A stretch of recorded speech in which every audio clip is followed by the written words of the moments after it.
of the biggest controversies to the Switch 2 is the game cards thing. Okay, like it's basically if you play if you get a physical game on Xbox, not the whole game is on the cartridge. Basically, you have to download the game. It's a stupid thing. Like nobody wanted that. Nobody asked for that. Obviously as well. You know, But game key cards are Nintendo's new branding for cartridges is still required a game be downloaded from the Nintendo Switch Online store. And here's the problem. What happens when the Switch 2 Online store inevitably shuts down? Okay. Like I guess you can't play these games anymore.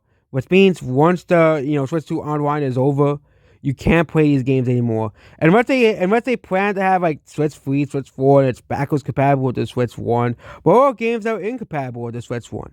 Switch 3, Switch 4, Switch 5, whatever the next consoles are called. As well, game key cards are different from regular game cards that don't contain the full game data. You have to, using the internet as well after it's downloaded as well. But here's the problem. What happens when the, online shuts down for the Nintendo Switch 2 and you can't play these games anymore? Okay, you know, and it's the same thing in PlayStation Xbox. But again, even the Xbox 360 had a very famous online system. But they eventually had to shut down because they realized, hey, why are we paying so much money to keep the 360 online? Okay.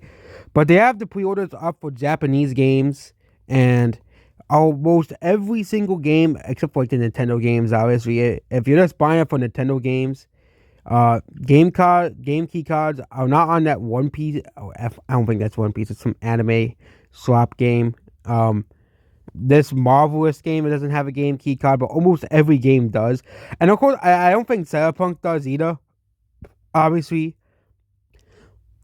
as well. But this is very, very embarrassing that Nintendo really thinks is a good idea because, what if this becomes the norm and he can't really, as well. Some of these are like major games like Sonic SLs and Oasis, Street Fighter 6, Yakuza 0, obviously as well.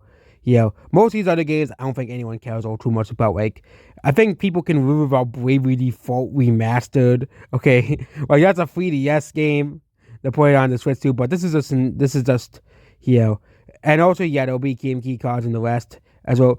It also really shows that it's just the laziness of third-party developers, like especially Sonic XL Generations. I think the most embarrassing one because they managed to fit the game on the Switch 1 cartridge, but apparently the Switch 2 cartridge, the game is too big for the Switch 2 cartridge. And the other embarrassing one was Bravely Default. Like that's a 3DS game, but yeah. Unfortunately, this might be the end of physical games as we know it because guess what? Once the online shuts down, you can't play these games anymore. Basically, as well. And people are like, but then the Switch 2 only has 256 gigabytes of space, so you have to have all the games that fit the 256 gigabytes of console, which means, well, if you have like over 100 Switch 2 games, oh wait, you can't play those games ever again because guess what? The Switch 2 online shop is done, and you can't play these games anymore because you can't fit the games on your console. And that's what this video here. Goodbye.